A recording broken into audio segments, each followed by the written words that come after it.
મારું નામ નીરવ ગોંડલિયા, પૂર્વ પ્રમુખ બગસરા શહેર યુવા ભાજપ. મને હાલ પાર્ટીના સંગઠનમાં, ભારતીય જનતા પાર્ટીના સંગઠનમાં ઉપપ્રમુખ તરીકેની મને જવાબદારી સોંપવામાં આવી હતી.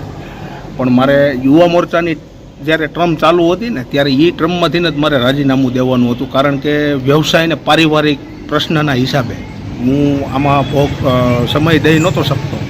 એટલા માટે મેં આ મારી જે હોદ્દેદાર તરીકે વરણી થઈ છે શહેર ભાજપ ઉપપ્રમુખ તરીકે, એમાંથી મેં રાજીનામું આપેલું છે.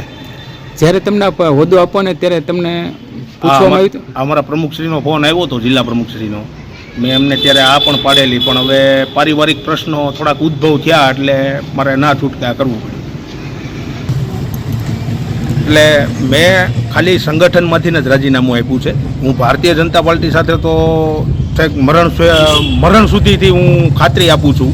પાર્ટીના અધ્યક્ષ, મારા શહેરના અધ્યક્ષ બધાને ખાતરી આપું છું, જ્યાં સુધી હું આ દુનિયામાં છું ત્યાં સુધી ભારતીય જનતા પાર્ટીનો કાર્યકર્તા રહેવાનો છું. અને ભારતીય જનતા પાર્ટીનું ગમે ત્યારે ગમે એ કામ હશે અમે કરવા માટે કટિબદ્ધ.